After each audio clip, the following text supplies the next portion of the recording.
Bom dia! Vamos lá dar início às nossas aulas. A gente vai começar com o transistor, né? Que foi o que a gente combinou, que a gente iria começar com os assuntos que a gente viu mais cedo, certo? Mais recentemente. E que a gente vai, depois de terminar o transistor, a gente pode voltar para diodo e depois dar sequência a amplificadores operacionais, que é o próximo assunto que a gente ainda não viu, certo? Então, a gente vai iniciar por transistor, certo? Meu nome é Ed Lopes Medeiros, o e-mail está aqui, certo? Qualquer dúvida que vocês tiverem, vocês podem mandar por e-mail ou deixar aqui nos comentários, certo? Beleza? Então vamos lá, para início. Os livros básicos que a gente vai utilizar são esses dois, certo? O de eletrônica, de Malvino, certo? E dispositivos eletrônicos e teoria de circuitos, de Boylestad, tudo bem? Esse livro aqui eu achei a didática melhor, é mais fácil, certo, de entender. Esse daqui é um pouquinho mais complicado. Lembrando que eu estou ensinando para o pessoal do ensino médio, certo? Então, ensino médio junto com o técnico. Então, eu tenho que prezar por algo mais básico, também não muito específico da área de eletrônica. Então, vamos dar início. A evolução dos computadores, como vocês sabem, antigamente os computadores eram enormes, né? E que um computador chegava a ter o tamanho de uma sala. E com o avanço da tecnologia, especialmente devido à criação dos transistores, e a tecnologia do transistor foi avançando de uma maneira muito rápida, a gente conseguiu miniaturizar vários componentes, especialmente o processador. Então a gente conseguiu fazer com que os computadores se tornassem muito menores, certo? Então, quem foi que criou o transistor? O transistor foi desenvolvido no laboratório de Bell, em Murray Hill, New Jersey, Estados Unidos, em 1947, pelos cientistas John Barden, Walter Brattain e William Shockley. Certo? Antigamente os computadores eram todos formados por válvulas, e essas válvulas gastavam muita energia, queimava com facilidade, então tinha que ser trocada sempre, certo? E ela era como se fosse uma lâmpada incandescente. Ela quando ela estava ligada, devido à resistência lá dos componentes, ela aquecia muito. Então ela transformava a energia elétrica em calor. Então existia uma baixa eficiência no seu funcionamento, certo?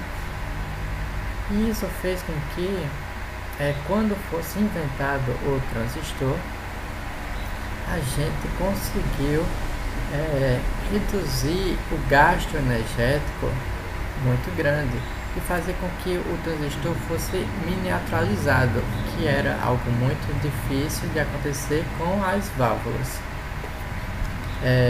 Então vamos ler aqui o que está escrito no slide. O impacto do transistor na eletrônica foi grande, já que sua capacidade de amplificar sinais elétricos permitiu que em pouco tempo, muito menor e consumindo muito menos energia, substituísse as válvulas na maioria das aplicações elétricas. Esse daqui, amplificar sinais elétricos, é a principal função do transistor, certo? Então coloquem isso em mente, lembre-se bem.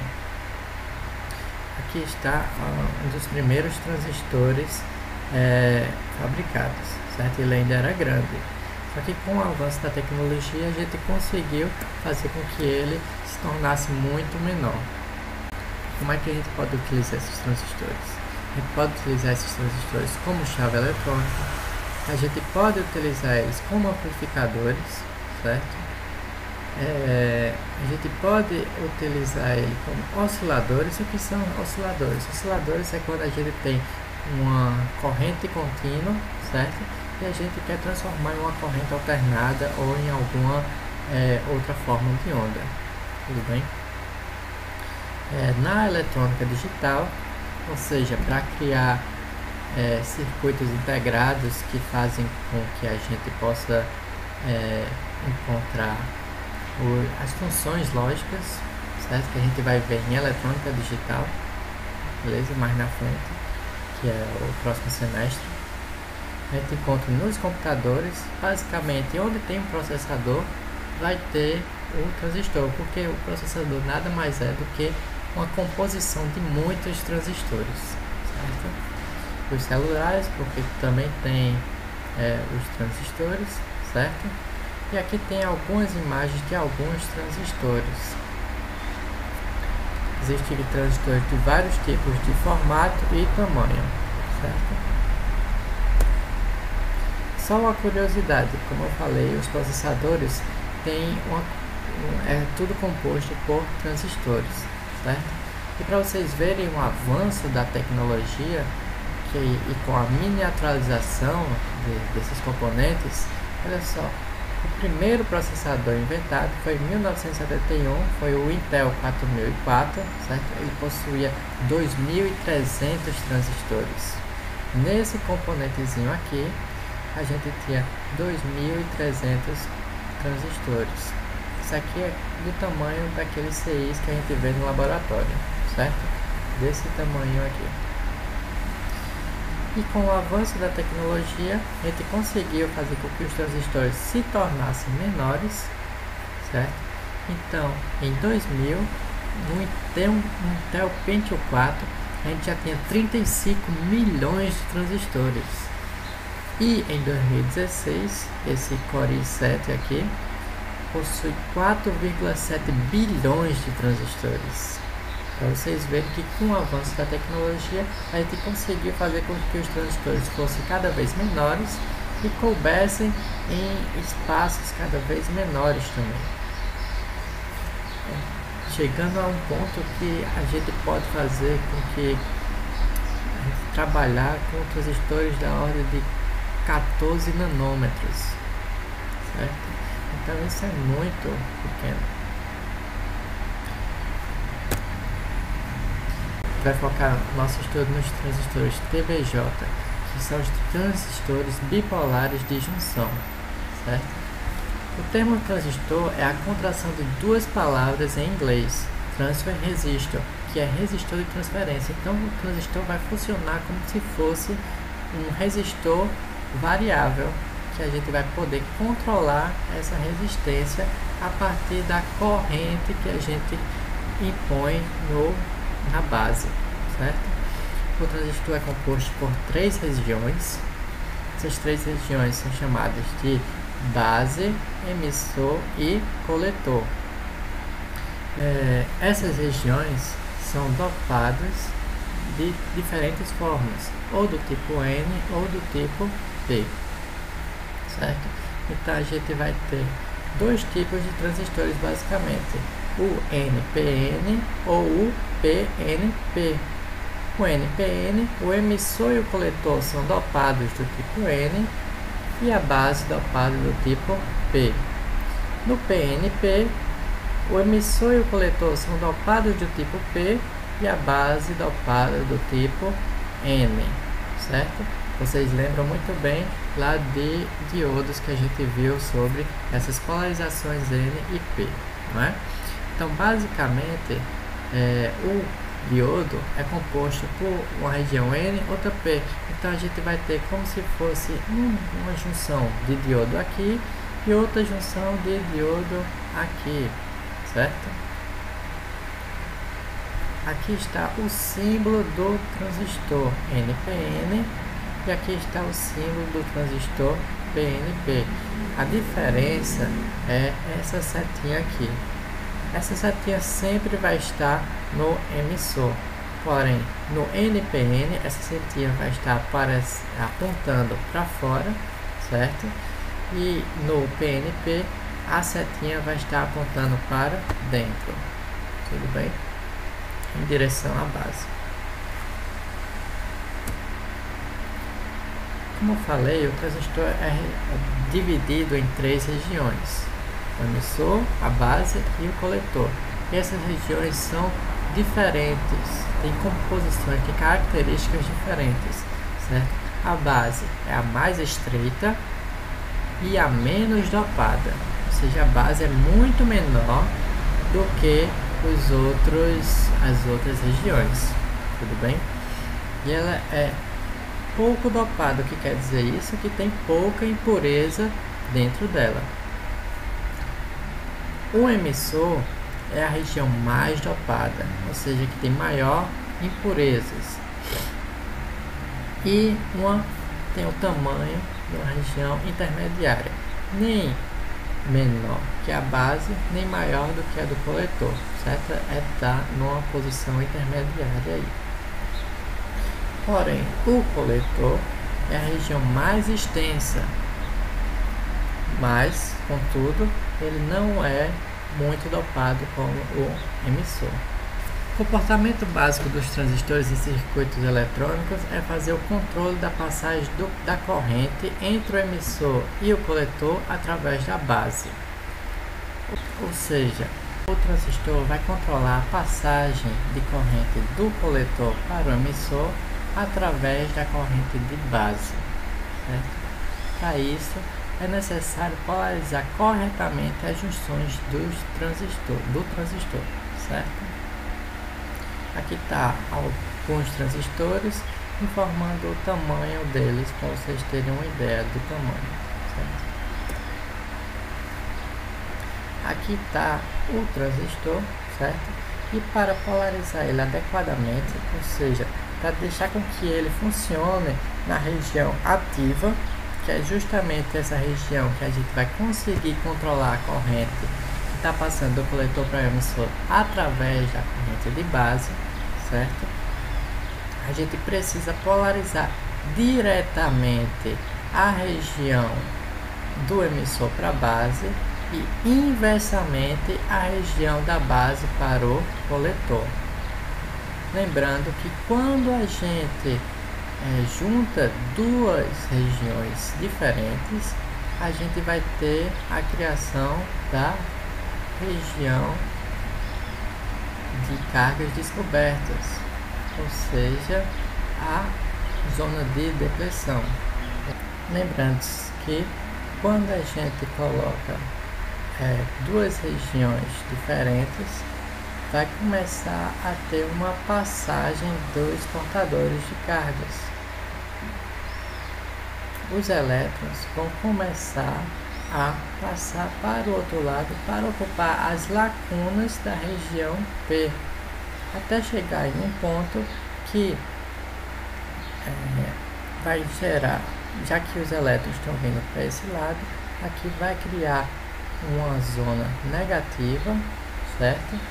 E como está saindo elétrons daqui, aqui vai criar uma zona positiva, que a gente chama de região de cargas descobertas ou região de depleção, lembram? E vai criar uma barreira de potencial que vai impedir que os elétrons continuem a passar para o outro lado, certo? Essa barreira de potencial é de aproximadamente 0,7 volts para os diodos de silício ou 0,3 para diodos de germânio, né? Então, vai criar essas zonas de depleção aqui, essas barreiras de potencial aqui e aqui. Se a gente polarizar diretamente essa região, se a tensão for maior do que a da barreira de potencial, vai começar a passar elétrons para a base, do emissor para a base, né? E por que se aqui está polarizado inversamente, a base, o coletor está inversamente, por que os elétrons vão passar para cá? Porque Vocês lembram que eu falei que a base é muito estreita e pouco polarizada, lembram? Então, a maioria dos elétrons que está aqui, que é o emissor, é bastante dopado, lembram? Ele vai começar a passar os elétrons, a ultrapassar a barreira de potencial, e como a base é pouco dopada, poucos elétrons vão se encaixar nas lacunas e sair da base por esse caminho. Como é pouco dopado e muito estreito, a maioria dos elétrons vão começar a ter energia suficiente para ultrapassar essa barreira de potencial, mesmo ela estando inversamente polarizada. E os elétrons também vão ser puxados pela fonte, porque aqui está inversamente polarizado. Então os elétrons vão querer vir para esse potencial aqui. Como tem pouca polarização aqui, poucos elétrons vão se recombinar com as lacunas e vão sair por aqui. A maioria dos elétrons vão ter energia suficiente para ultrapassar essa barreira de potencial e chegar nessa fonte aqui. Então, é por isso que a maioria dos elétrons, quando está aqui diretamente polarizado e inversamente polarizado aqui, a maioria dos elétrons sai do emissor para o coletor. Poucos elétrons vão sair pela base, porque ela é muito estreita e pouco dopada, certo? E lembrando-se da lei dos nós, que a soma das correntes que estão entrando no nó é igual à soma das correntes que estão saindo do nó. Então, nesse caso aqui, a gente tem I1 igual a I2 mais I3. Então, se a gente aplicar isso no transistor, lembrando-se sempre que a corrente convencional é oposta ao sentido dos elétrons. Lembram-se disso de eletricidade instrumental, não foi?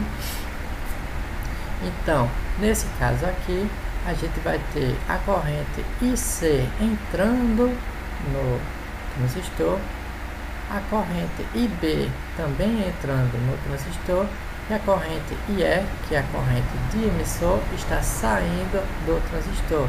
Então, se a gente aplicar a lei dos nós nesse transistor, o transistor vai estar funcionando como se fosse um nó, certo? Então, a soma das correntes que estão entrando no nó vai ser igual à soma das correntes que estão saindo do nó, que nesse caso vai ser apenas a corrente de emissor. As correntes que estão entrando vai ser a corrente de coletor e a corrente de base, e a corrente que está saindo a corrente de emissor. Esse caso aqui, a gente pode ver que tanto a fonte do coletor quanto a fonte do emissor estão conectadas em comum com a base. Estão vendo isso? Tanto a fonte do coletor quanto a fonte do emissor tem a base em comum. Isso a gente chama, essa formatação aqui, a gente chama de base comum. E a razão entre a corrente de coletor e a corrente de emissor a gente chama de alfa, certo? Esse alfa é o ganho da corrente na ligação base comum. Lembrando-se sempre que quem é que vai ser maior, IC ou IE? Vamos ver aqui, ó. IE é a soma de IC mais IB, então quer dizer que IE é maior do que IC, então quer dizer que o alfa vai ser menor do que 1, certo? Porque a gente vai ter um denominador maior do que o numerador, então vai ser menor do que 1.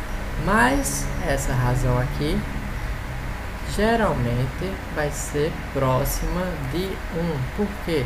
Porque vocês lembram que eu falei que a corrente, que os elétrons que estavam saindo aqui pela base eram poucos, não é? Então quer dizer que essa corrente B vai ser baixa, muito baixa, com relação à corrente IE e a corrente IC, certo? Então quer dizer que como IE é a soma de IC mais IB, como IB é muito pequeno, certo? Então IC vai ser praticamente o valor de IE, um pouquinho menor apenas por causa dessa corrente B, certo? Então o alfa vai ser próximo de 1, vai ser em torno de 0,99. Tudo bem? E aqui a gente pode ver as tensões que vão ter no transistor. Vai ter a tensão, a diferença de potencial. Lembra-se bem que tensão é nada mais do que diferença de potencial. Nesse caso aqui, a diferença de potencial do emissor para a base a gente vai chamar de VBE. E a diferença de potencial da base para o coletor a gente vai chamar de VCB. E a diferença de potencial do coletor para o emissor a gente vai chamar de VCE, certo? Que o potencial daqui para chegar aqui mais o potencial daqui para chegar aqui vai ser igual ao potencial daqui para cá, certo? É como se a gente tivesse o seguinte: aqui a gente está no fundo do poço e a gente subiu 1 metro para cima, para sair do poço. Então a gente chegou aqui e tinha mais outra escada do poço para a superfície para chegar aqui, para chegar na superfície. Então quer dizer que essa distância que a gente levou para sair daqui para a primeira escada e daqui para a superfície vai ser igual à distância do fundo do poço para a superfície. Então quer dizer que isso daqui mais isso aqui vai dar VCE. Dá para compreender isso aí? Então se a gente conseguiu compreender, a gente vai ter que a diferença de potencial de VCE vai ser igual à diferença de potencial da base para o emissor mais a diferença de potencial do coletor para a base, certo? Da base para o coletor. Tudo bem? E esse daqui a gente já viu que aqui é a formação, a ligação base comum, que as duas fontes estão ligadas na base, certo? Isso aqui é a ligação base comum. Então quer dizer que essa ligação vai ser o quê? Essa ligação vai ser qual é a região que está em comum com as duas fontes. A região que está em comum com as duas fontes, nesse caso, é o emissor. Pode ver que aqui está ligado no terra, aqui está ligado no terra, aqui está ligado no terra. É como se a gente tivesse, isso aqui ligado a isso aqui, ligado a isso aqui. Por quê? Porque eles estão ligados todos no terra, certo? E qual é a região que está em comum com as duas fontes? É o emissor. Então quer dizer que essa configuração aqui é emissor comum. Tudo bem? Esse daqui a gente está utilizando a configuração emissor comum. Pode ver que o emissor está comum às duas fontes, certo? Todas aquelas fórmulas que a gente viu até agora, tanto da corrente quanto a das tensões, também se aplica nesse caso, certo? a corrente emissor vai ser igual a IC mais IB, e a tensão da base para o emissor mais a base para o coletor vai ser igual à tensão do coletor para o emissor, certo? Nesse caso aqui, a gente vai ter outro tipo de ganho, certo? A gente pode ver outro tipo de ganho, que é o beta. Na maioria dos datasheets, ou seja, das folhas de dados dos transistores, a gente vai ter esse ganho beta sendo referido como HFE, certo? E esse beta aqui é o ganho de corrente de emissor comum. E esse ganho de corrente de emissor comum é calculado por IC sobre IB. Quem é que é maior aqui? IC é muito maior do que IB. Então quer dizer que esse ganho beta vai ser maior do que 1 e muito maior do que 1, certo? Vai ser em torno de 250, 300, é bem maior do que 1, certo?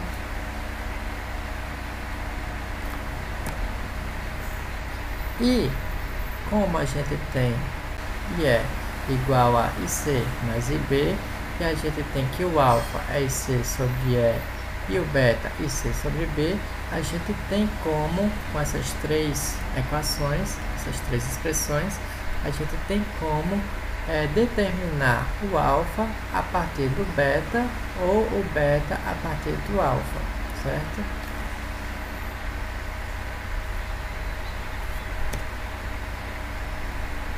Então, a revisão está aqui, certo? Todas as formas que a gente viu até agora, que a gente vai utilizar bastante na próxima aula, certo? Que vai ser IE igual a IC mais IB, VCE igual a VBE mais VCB, ou seja, a tensão do coletor para o emissor vai ser igual à tensão da base para o emissor mais a tensão do coletor para a base, certo? Alfa vai ser IC sobre IE e o beta vai ser igual a IC sobre IB. Aqui as duas formas de encontrar os ganhos a partir do outro ganho. Ganho de base comum, ganho de emissor comum. A gente pode sim utilizar tanto alfa quanto beta em qualquer uma das ligações, certo? Não é que se a gente tem a ligação base comum, a gente só vai utilizar o alfa. Não quer dizer que se a gente tem a ligação emissor comum, a gente vai utilizar só o beta, certo? A gente pode utilizar qualquer uma dessas duas em qualquer das ligações, certo? E ainda tem outra que é a do coletor comum. Só que a ligação que a gente mais utiliza é essa daqui, que é a emissor comum, certo? Essa daqui é a ligação que mais utiliza nos transistores, tudo bem? E tem uma forma de fazer a ligação, tipo, uma forma de lembrar com quem é que está dividindo tanto no ganho alfa quanto no ganho beta. Lembre-se bem que sempre o numerador vai ser a corrente de coletor para os dois ganhos, tá vendo? E para lembrar quem é que está dividindo, é só lembrar que o E parece um alfa deitado, certo? E o B parece o beta. Esse E aqui não se parece com esse, né? Mas esse E aqui se parece, tá vendo? E se a gente deitar ele se parece com o alfa. Então, para lembrar, uma forma de facilitar lembrar o ganho alfa vai ser IC sobre IE. E o beta parece com B, certo? Vai ser IC sobre IB. Tudo bem? Então, essa aula a gente vai terminar por aqui. A partir da próxima aula a gente vai ver a curva característica dos transistores. A gente vai fazer alguns cálculos também, certo? A gente vai encontrar como calcular a corrente de base, como calcular a corrente de coletor e tudo mais, certo? Sabendo os ganhos. E qualquer dúvida vocês podem mandar para o meu e-mail aqui ou deixar nos comentários aí embaixo do vídeo, tudo bem?